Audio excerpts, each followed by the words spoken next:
Ladies and gentlemen, good day and welcome to the Q1 FY27 earnings conference call of Hyundai Motor India Limited.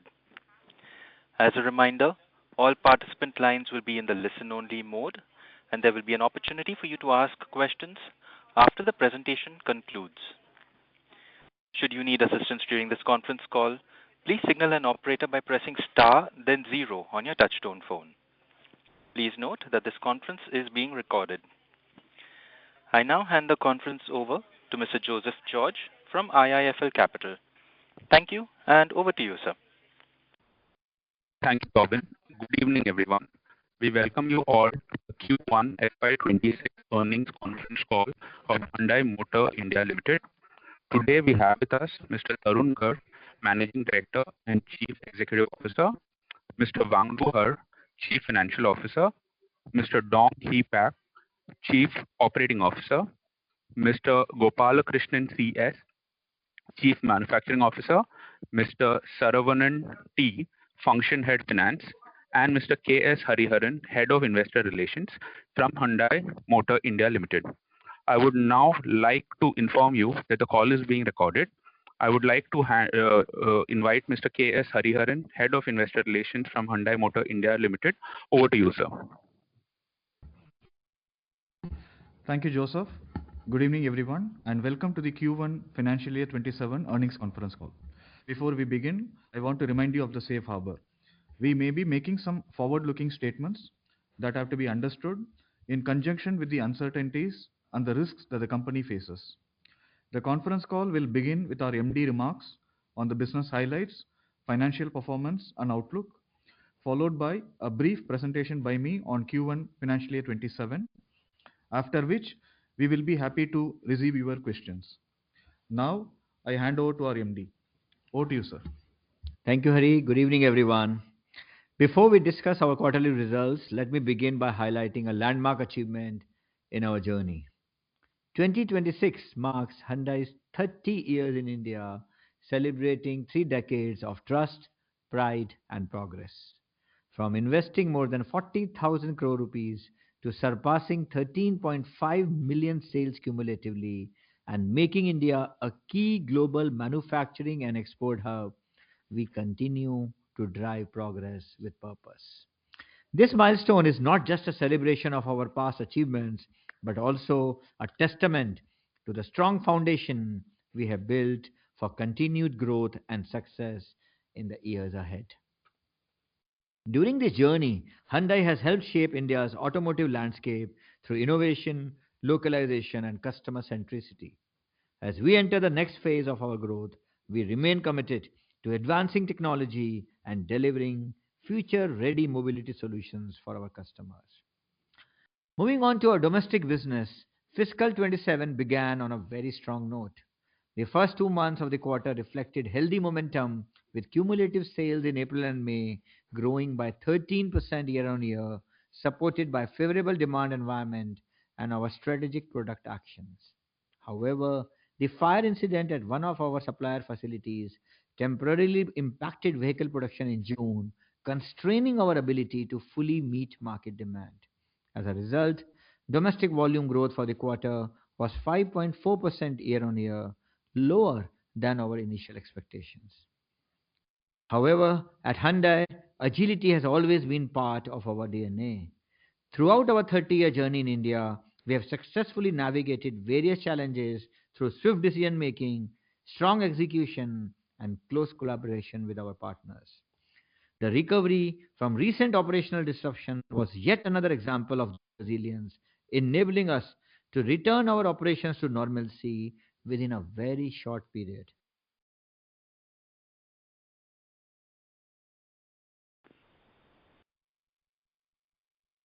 This is the operator. You are not audible at this moment, sir, if you are speaking at the moment. Okay, extremely sorry about this network issue. I will quickly, I think, go through the presentation again. So anyway, I mentioned about the 30 years completing, 40,000 crore investment, 13.5 million sales. Of course, domestic fiscal 27 began on a very strong note. However, the fire at our supplier facility constrained our growth to 5.4% in the quarter. But if you remember, we had said that we will recover this production within this quarter too. However, I'm very happy to report that most of it has already been done within July itself. So I think this shows the strong resilience of Hyundai Motor India. So this is the other thing I talked about. Of course, there are some achievements like Hyundai Venue, highest ever quarterly volumes, CNG contribution at 18%, rural contribution at an all-time high of 26%. So we are very confident that we are going to have 8 to 10% year-on-year volume growth for this year, which we had stated at the beginning of the year. In exports also, in addition to this disruption in production, Middle East were affected, but you would have seen that we have increased our exports to the other markets, and we have a very healthy order backlog. So now that the production is in full swing, we will start reflecting it in export sales right from July itself. Venue is also receiving a great response, and also Verna PE, Exter PE, and also the left-hand drive of Exter. We have already started the dispatches. So we are expecting very strong recovery in exports, and again, we are confident of delivering our stated full year guidance of 8 to 10% year on year in exports as well. On CAFE update, I think this is an issue which is being talked about. So I'm pleased to inform you that as per our internal assessment, we will fully meet the compliance requirements and not incur any penalty at all under CAFE 2 for the period fiscal 23 to fiscal 27. And of course, fiscal 27 also is going great. So zero penalty on CAFE 2. Also, we are fully aligned to the CAFE 3 draft notification. Of course, we are waiting for the final notification to come in. Of course, profit margins year on year were impacted due to lower export volumes, of course, costs associated with the Pune plant, etc., etc. But of course, our efforts to balance the calibrated pricing actions with disciplined cost management, I think they have helped us to minimize the impact. So we are again very confident that what we had informed you earlier of EBITDA margin between 11 to 14%, I think we are well on track to achieve that even in fiscal 27. So also I'm happy to report that Pune plant third shift, we are starting from October itself. The earlier plan was mid of 28, but we are preponing by 2 years because of the strong response received on the venue in the domestic as well as in the export market. Also, the ICE mid SUV is ready to be launched in the festive season. And of course, a lot of activities on the AI integration, and whether it is in sales and marketing, the AI sales agent, the hygiene chatbot, dealer AI platforms, in service, VOC analytics, service automation, manufacturing and supply chain. We are also working towards multiple initiatives, including quality inspection, predictive maintenance. So our vision is to evolve AI from a productive tool into an intelligence co-worker that supports employees, augments decision making, and accelerates innovation. And soon you will see in our products as well that we are advancing in vehicle AI capabilities. So thank you very much for your continued support to us. And I will now hand it over to Hari for a detailed review of the financial performance for the quarter. Thank you very much. Thank you, sir. Let me begin with our sales performance during the quarter. We achieved total sales of 178,082 vehicles in Q1 fiscal year 27 compared to 180,399 vehicles in the corresponding quarter last year, decline of 1.3% on year. The impact on volumes was mainly due to the production disruption caused by supplier fire incident and geopolitical headwinds. In the domestic market, we sold 139,374 vehicles compared to 132,259 vehicles in the same quarter last year, a growth of 5.4% on year basis. We exported 38,708 vehicles as compared to 48,140 vehicles same quarter previous year. Moving to the segment mix in domestic market, SUVs continue to be the core pillar in our portfolio with a healthy mix of 70% during the quarter, and similar trend has been observed both in urban and rural markets. On fuel front, we also continue to see strong momentum in the CNG segment with steady growth, reaching highest ever contribution of 18.2% in a quarter in Q1 fiscal year 27. Let me now share the financial numbers. Our revenue from operations stood at rupees 1,63,346 million in Q1 financial year 27 as against rupees 1,64,129 million in the corresponding quarter previous year. Despite many headwinds, our calibrated pricing strategy and favorable exchange rate helped support our revenue, which remained largely flat year-on-year. EBITDA stood at rupees 15,117 million as compared to rupees 21,852 million in Q1 fiscal year 26. EBITDA margin stood at 9.3% as compared to 13.3% in Q1 fiscal year 26. EBIT stood at rupees 9,546 million for the quarter as against rupees 16,571 million in Q1 fiscal year 26. EBIT margin stood at 5.8% in Q1 fiscal year 27. PAT for the quarter was rupees 8,886 million as against rupees 13,692 million in the corresponding quarter. PAT margin for Q1 fiscal year 27 stood at 5.4%. Our Q1 fiscal year 27 margins were impacted by a combination of factors. Key common headwinds for both year-on-year and sequential basis were: number one, the production disruption which impacted the volumes, especially of certain high margin models. Number two, West Asia conflict impacting our export volumes. And number three, the commodity cost pressures. In addition to these, on year-on-year, margins were also impacted by capacity stabilization cost. These pressures were partly offset by favorable exchange rate and our calibrated pricing strategy. On a sequential basis, margins were impacted by increase in discount levels and lower government incentives due to seasonality. While discounts increased sequentially, this was in line with the typical seasonal trend for the quarter. Importantly, our discount levels remained below the industry average and our Q1 financial year 26 discount levels, reflecting our disciplined pricing approach. The sequential headwinds were partially mitigated by our continuous cost optimization initiatives and also absence of certain one-off expenses incurred in Q4 fiscal year 26. This concludes my presentation.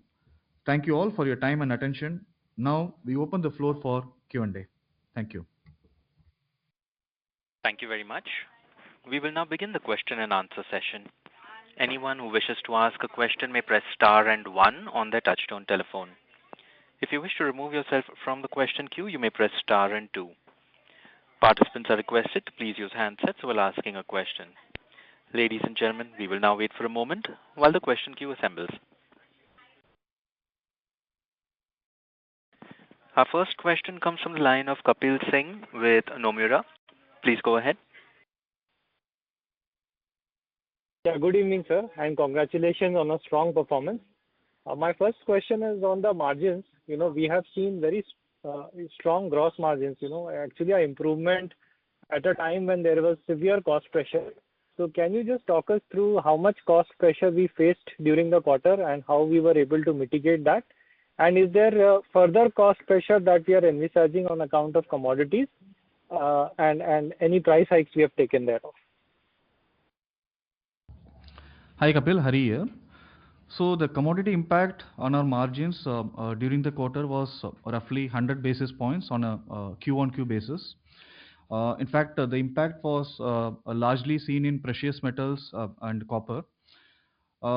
We could somehow minimize the impact on margins during this quarter to some extent, mainly supported by three factors. Number one, our calibrated pricing strategy. Number two, our cost reduction efforts. And also, if you remember, last time we indicated that there was certain one-off in commodity in Q4 of last financial year. So that also helped us to some extent during this quarter, right? And your second question was on the price hike, right? So price increase is something, normally we take a calibrated approach here. So far this calendar year, we have taken three price hikes, cumulatively around 100 basis points we have taken. Going forward, we will continue to see the commodity trend, the market condition and other factors as well. Looking at all these factors, we'll take a decision on the price increase. Thank you, Kapil. And Kapil, we stay committed to our EBITDA guidance of 11 to 14% for the fiscal year. I think this is very important. So all our decisions are based on that. Yes, this is what we have promised to the market. So we will take accordingly, and we have to have that balance between the volume aspiration and the margin. But one thing which you would have noticed is that year on year the discounts have also come down. Last year same quarter discount was 3.4%. This year is 2.8%. And when the new models come in, typically in the first year the discount levels are zero. So we believe that H2, which will see minimum two new models, should really help us in even managing, within this discount level, and also help us to not really go for aggressive price hikes, and maintain our EBITDA margins within this range, 11 to 14%. Hope I've answered your question. Thank you. Yeah, sir. Actually, most of the OEMs are calling out very severe cost pressure of, let's say, around 300 to 400 basis points. So in that context, should we expect more cost pressure ahead, or most of it is reflected in your financials? Just was trying to understand that. Year on year, we had about 200 base point on the commodity. Like you said, quarter on quarter 100, but year on year 200.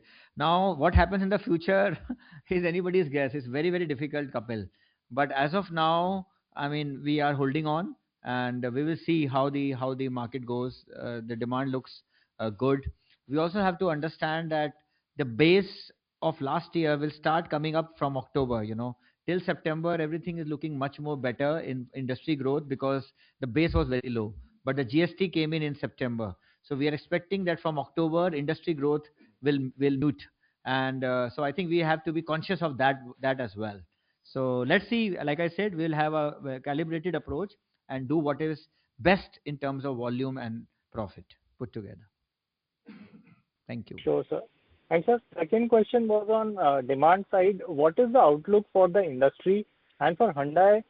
Can we expect market share to pick up now, and in the second half, do you expect Hyundai's growth to be higher than the industry? For sure, we like I said, we are maintaining our 8 to 10% guidance, which means that we have to grow minimum 8 to 10% in the second half also, because we have grown by only 5.4% in quarter one. And frankly speaking, from S2, like I mentioned, the base effect will start coming in.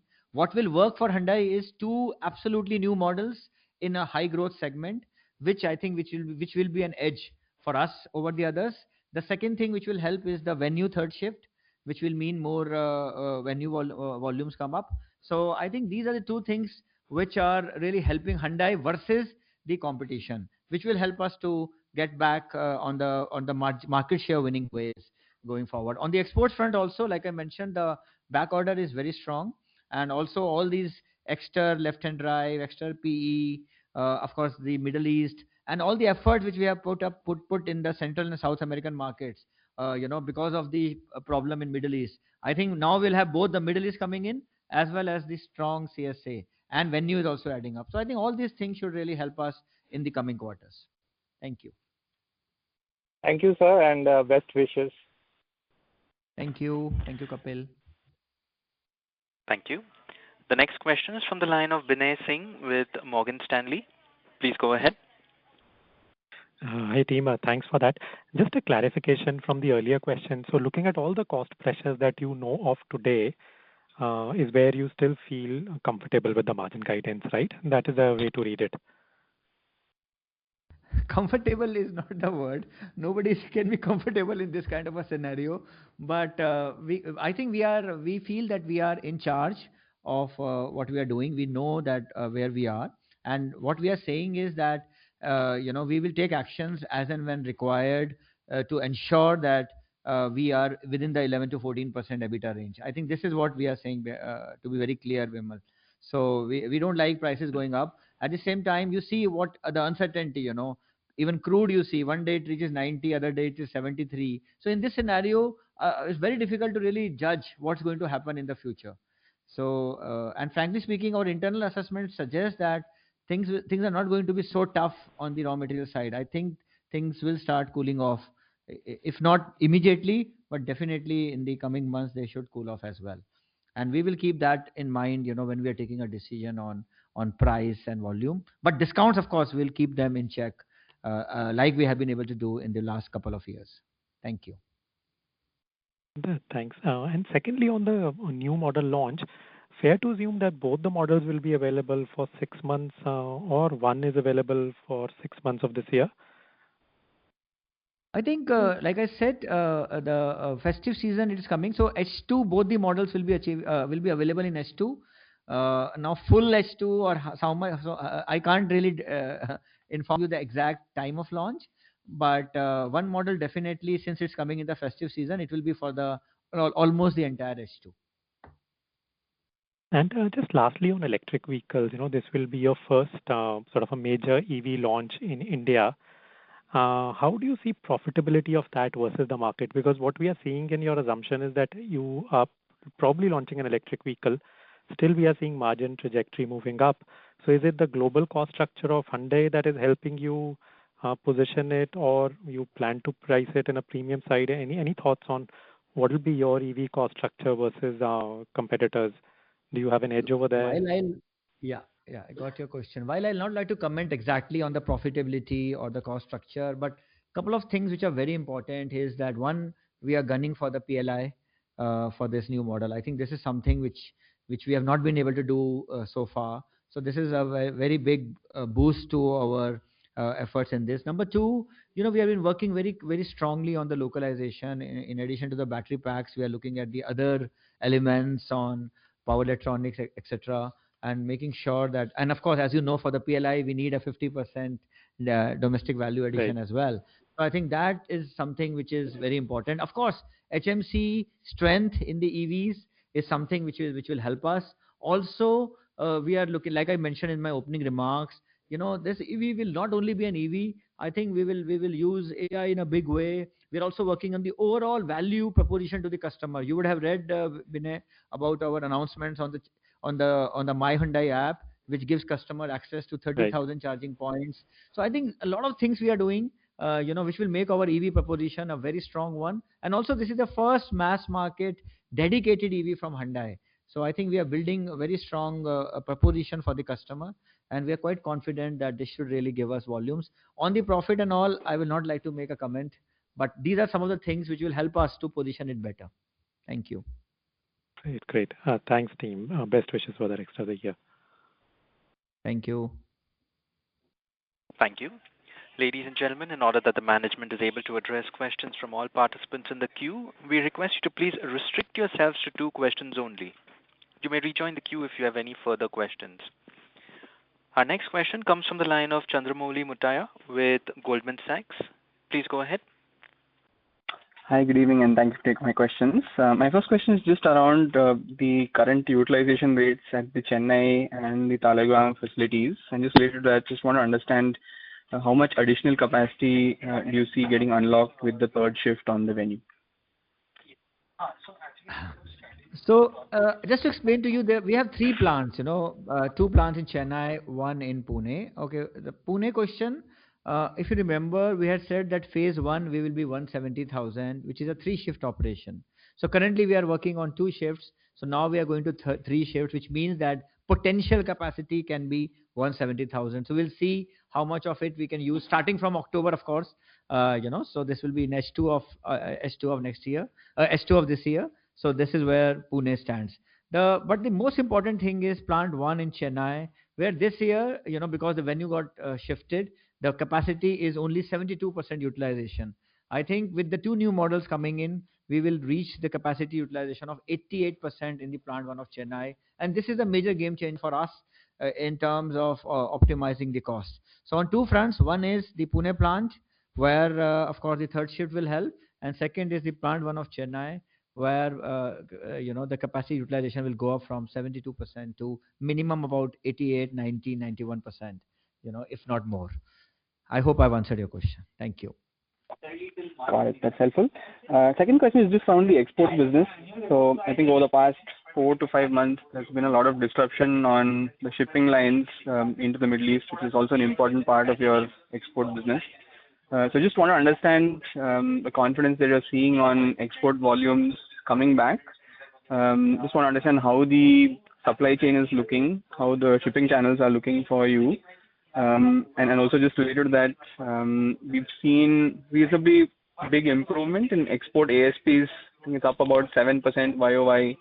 maybe 5 to 6% up QOQ. So just want to understand what are the key models that are driving that ASP pickup. So just export volume pickup in the medium term, is that backed by visibility around shipping channels as well as just ASP drivers? What are the key models that drive that in the term? Yeah. So let me give you some levers for exports and why are we confident. So first is the new venue.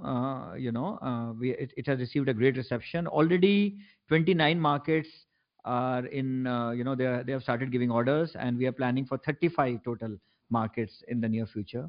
Then Exter LHD, which we have launched for the first time, the shipment is starting in this quarter, and 13 markets we will reach 13 markets by quarter 3.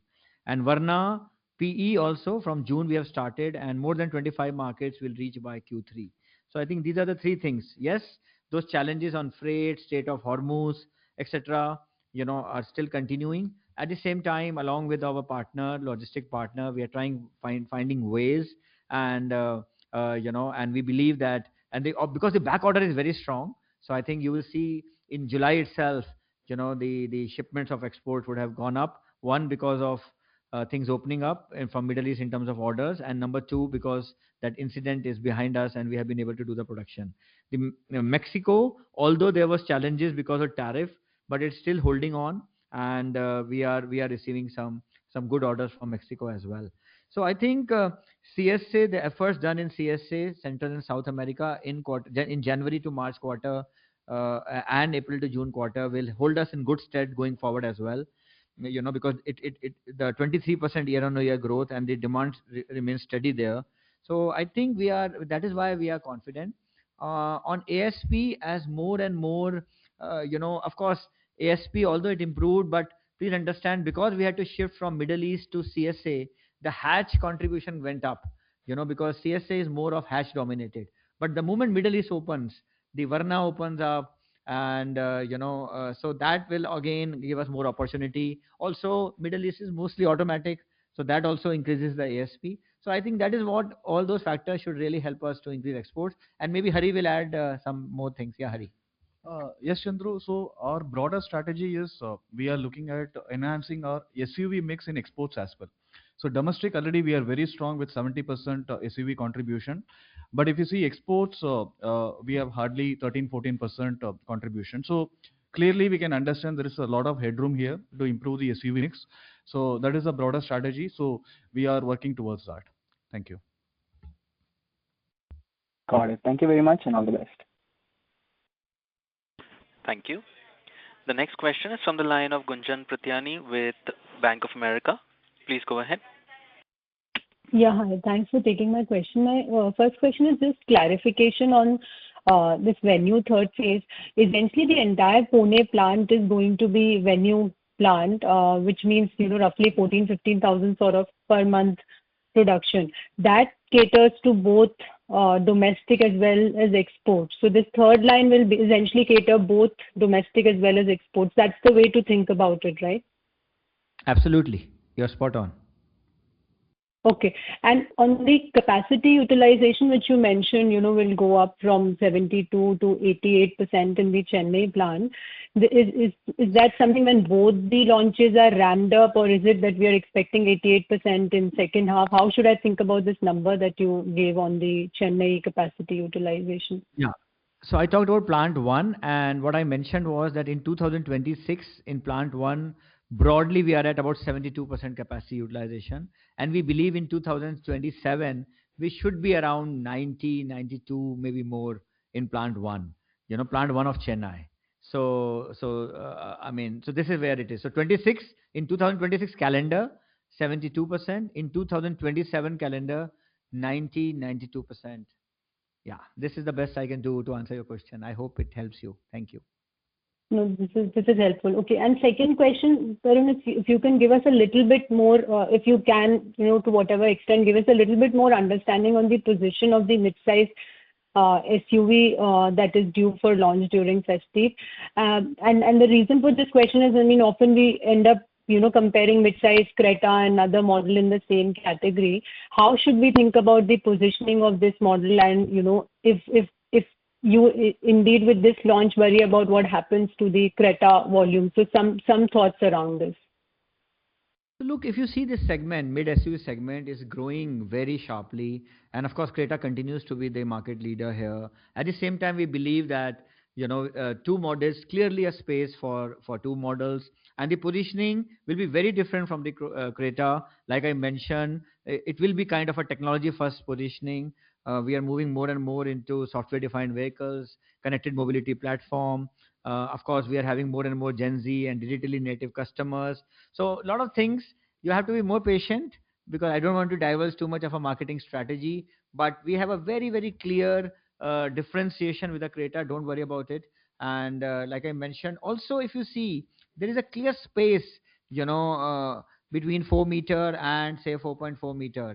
This segment is really really opening up, and we have seen even the industry, many more models coming in. So I think there is a very clear opening for us, and that is why we have decided to get into this segment. Thank you.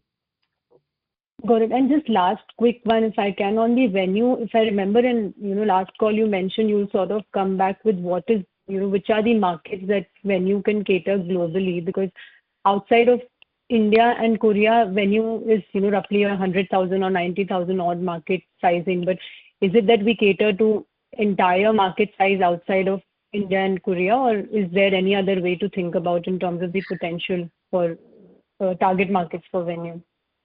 No, it's not so easy, because the regulations are very different in different markets. So if we want to really cater to some of those markets, then we will have to spend a lot in capex, etc., and then it increases the cost for the overall venue. So we have to be very selective. At the same time, there are enough markets where like I mentioned, that we can do the venue. We are already looking at doubling the venue volumes at the minimum, and the response has been very good. In fact, from all the markets. So I think this is a new opportunity which is kind of opening up, but definitely no. Answer to your question on the developed markets taking this new venue, I think the answer is a clear no, because the regulations will be very very expensive for us to do as of now. But at the same time, we will continuously evaluate and see if there are more opportunities there. Thank you. Got it. Thank you so much. Thank you.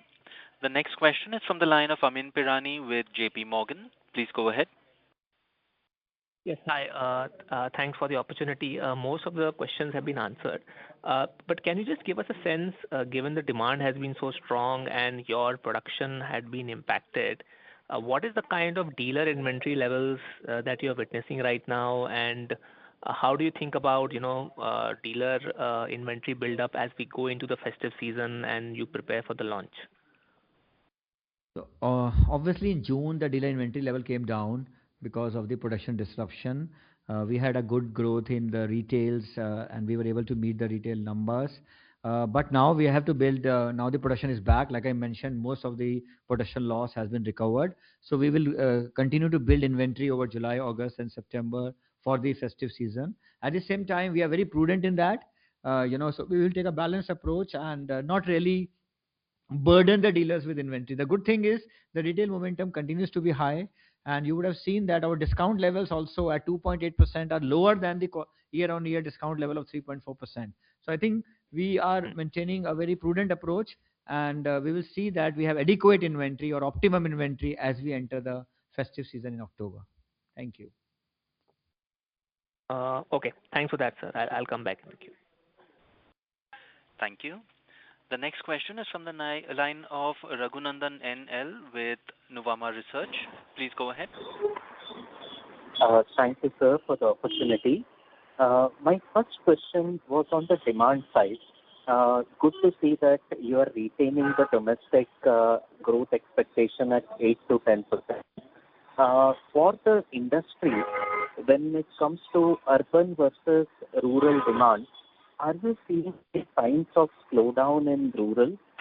July Vahan registrations indicate that there is a slower growth in the rural markets versus that of urban markets. So trying to understand any initial signs of slowdown because of the El Nino impact or anything like that. Thank you. Okay, so first thing is, of course, we are not seeing any slowdown in the rural markets. If you see quarter one of 26, rural contribution was 22.6%. Whereas this year, quarter one of 27, rural contribution has increased to 25.9% for us. In terms of growth, rural growth was 23.2% in this quarter year on year. Urban growth was only 2.8%, and that is how the overall 5.4% growth came in. So I think we are seeing a good traction. That has also to do with our strategy on the rural. Like I mentioned, 6 out of 10 outlets which are being given are in the rural areas, and that we have been doing now for 3 years. The mobile service vans which we are deploying, the acceptance of our SUVs in the rural markets is something which is again helping us. So I think we are seeing a continuous traction. El Nino and all, we have been hearing about it now for 3-4 years, but we have not seen that kind of an impact and continuous, because I think two or three things which have happened is one, the road infrastructure has improved dramatically in the rural areas. Number two, the dissemination of information because of course the geo and whatever. So rural customers now know about the new products, and that is why their demand for SUVs has really gone up. In fact, our SUV contribution in the rural areas is now equal to urban areas. So, and number three, not only more outlets, but the big focus on service is another thing which is giving the confidence to the rural areas, rural customers, that okay, they can buy a car because they will have somebody to look after it as well. So I think those things give us this confidence of rural markets, and it continues, unabated as far as the rural traction is concerned. So we don't see too much of a pressure there as far as rural growth is concerned. Hope I've answered your question. Thank you. Yes, thank you, sir. That was comprehensive. Thanks for that. My second question is on the cost side. Good to see the maintenance or the efficiency in the gross margin. But on the employee cost and other expenses, there has been an increase, 20% growth in the employee cost and 10% growth in the other expenses. Any one-offs or anything to call out in these cost items?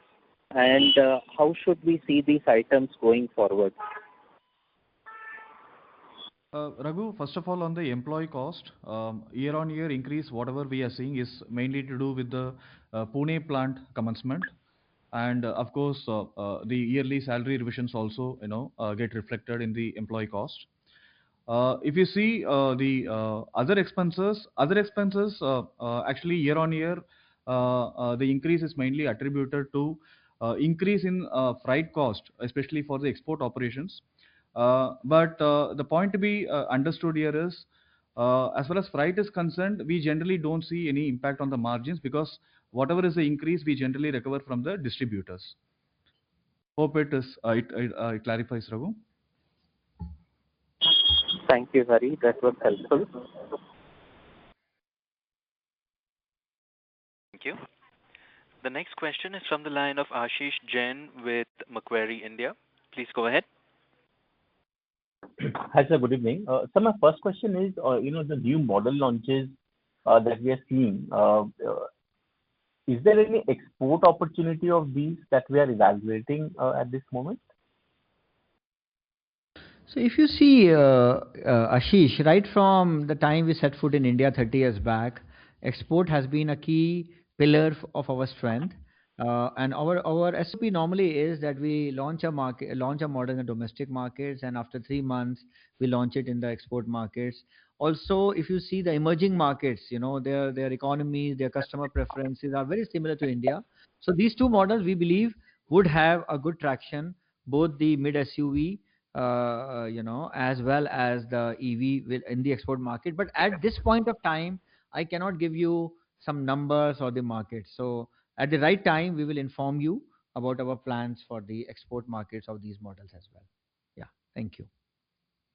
So secondly, you spoke about the difference between rural and urban growth in this quarter. Is it also reflecting, the disruption in Creta sales? Is that the main reason, or you think this is the core demand momentum was so divergent between rural and urban this quarter? Like I mentioned, the SUV contribution in rural and urban is same. And Creta demand, Creta only happened in June because of the disruption. The majority of that 13,900 we lost was Creta. So that happened only in June. But generally, we are seeing the same SUV contribution in urban and rural areas. So I don't think Creta has anything to do with it. Thank you. Okay, okay. Great, sir. Thank you so much, and best of luck. Thank you. The next question comes from the line of Pramod Kumar with UBS Securities. Please go ahead. Yeah, thanks a lot for the opportunity. Tarun, just one clarification, sir. On the industry growth, what is our forecast, sir, for the full year? Just double checking. Look, H2, like I said, H2 industry growth will be the real industry growth, because that will come at a base which is real after the GST. So let's see, it's anybody's guess. We are definitely looking at HMI growth of 8 to 10%. My guess is industry growth should be in the lower single digits, in H2. So because the base is really high, and we are seeing a lot of course, as you know, industry is seeing a lot of headwinds in terms of raw material costs, etc., etc. So I think it should normalize to lower single digit in H2 fiscal 27. Thank you. So full year consequently will be what? Again, 7-8% kind of growth for the industry? Because first half so far it's 17% growth or thereabout, July so far. I wish I could really guess as good as you, but maybe 8%. Let's see, maybe 8%, maybe 9%. Let's see. We don't know. Different companies are giving different projections. Still, some people are sticking to 5 to 7%. Let's see. It should be in the range of, I think, 6 to 8-9% is what my guess is. And okay, the industry growth can be a very different outcome, but something which you can have reasonable confidence on the market share side, sir, with the launches, and what is the exit market share what you're looking at? Because we kind of paid a huge price on market share because of production issues and various other problems. Now with the launches also coming, capacity ramping up, what kind of exit market share would you aspire to have when you exit FY27, sir? Definitely, so if you see the last fiscal, we ended with something around 12.3, 12.35 market share. So we should do much better than that in terms of the exit market share, because by the time we exit this year, we would have both these two models up and running. So I think we should be doing fine in terms of market share. And like I mentioned, in H2, we will surely be outpacing the industry growth. We are very confident about it. And 2-3 factors, like I already mentioned, 2 new models, then of course the fleet sales, which are and of course the venue third shift. All these 3 factors are very, very specific to Hyundai, and which should help us to outpace the industry growth in H2. Thank you. And second is on the PLI. So you said the new model you aspire to have PLI, which I think will make the product pretty competitive.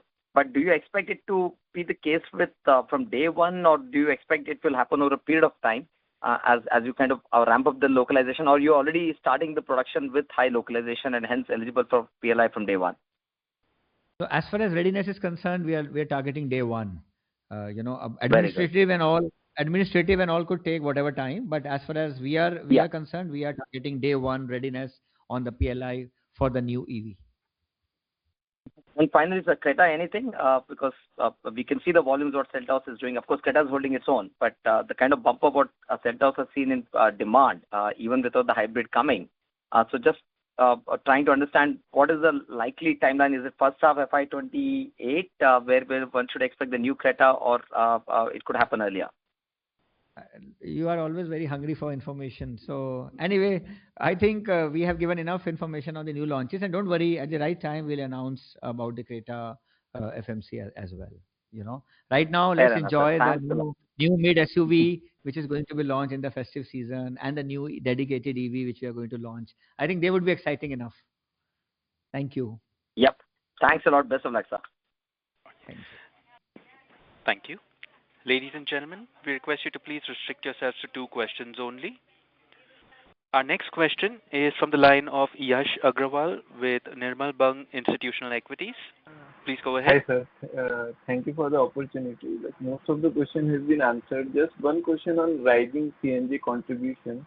So basically, CNG have a better margin profile than the ICE counterparts, and if the CNG contribution increases going forward, can we see a better product mix? I will not like to comment on margins. I think you can say similar margins is much better to understand this. And CNG helps us in multiple ways.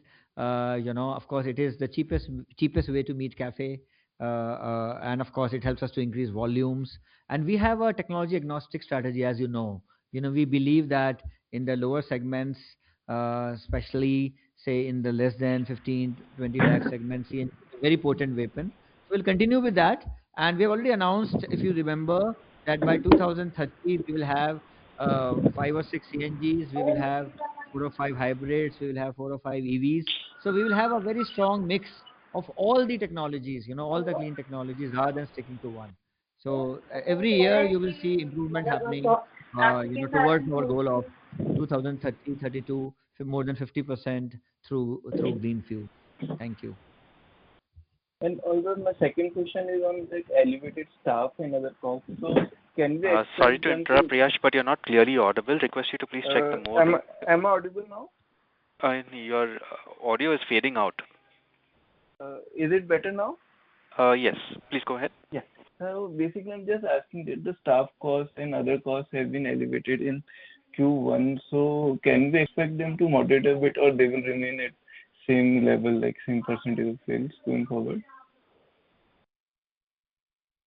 See, of course, on the overall cost front, we have been continuously working for cost optimization efforts, because employee cost is one. I already explained the reasons for the increase. Even commodity pressure we have discussed. So though these cost pressures are there on one side, we have been working on a lot of other cost optimization efforts through improving our localization and value engineering activities, to take care of the margins. The staff cost is primarily because of the Pune plant, like we mentioned, so more volume, so it comes at some cost. Yeah, thank you. Okay, sir, that's it. So much. Best of luck for next week. Thank you. Thank you. The next question is from the line of Jyoti Singh with Haitong Securities. Please go ahead. Yeah, thank you for the opportunity. Just as a follow-up question on the export side, we have mentioned good export overall. So can we expect export volume to recover to the Q1 level, which was 48,000 somewhere, and within the next 2 quarters? And what markets get you there? And another question on the AI side, we have discussed in very detail in the PPT. So what kind of vision we are seeing over there, and can you quantify the actual P&L impact so far on the cost saving side, whether headcount avoidance or conversion uplift? So that will be very helpful. Thank you. Okay, first question first. So 48,000 in a quarter is what you want. I think your aspirations are much lower. Our aspirations are much higher. So we will be better than that 48,000 quarter in the coming quarters on the export front. I already gave you the reasons, so I will not repeat. On the cost control and all, I think I'll request Hari to say. On AI, so many things are already happening in sales, service operations, and I already mentioned about manufacturing, supply chain. Something which you have not witnessed so far so much is on the product side, which you will soon start witnessing with our future product launches.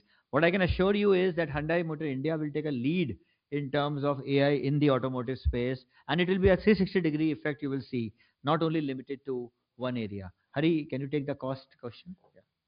Yeah. So as I mentioned, we have been closely working towards improving our localization. We have been working with the supply chain. In fact, our localization level a couple of years ago, it used to be somewhere around 77, 78%. But today, if you look at our number, it is quite healthy at 83%. So, and we have a midterm target of reaching 90% localization by 2030, right? So quite clearly, you can understand, we have been very aggressive in terms of, improving the localization. Similarly, as I mentioned, value engineering activities also, we have been continuously doing. We are working with the supply chain. Even at the plant level also, we encourage our employees to come out with cost reduction ideas. We motivate the employees. So these are all, some of the activities we have been continuously doing to keep the cost under check. Thank you. Sure. Thank you, sir. And another, any impact we are expecting in Q2 because of the June disruption, or we are fully caught up on production in the July and August? Any expectation over there, sir? Fully caught up. In fact, almost of the thing has already been done in July. Whatever little is left will be done in August and September. So everything will be done within this quarter. Thank you. Okay. Thank you so much. Thank you. We have no further questions, ladies and gentlemen. I would now like to hand the conference over to Joseph George for closing remarks. Over to you, sir. Thank you, Darwin. On behalf of the management of Hyundai Motor India Limited, I thank you all for joining the call. You may now disconnect your lines. Thank you.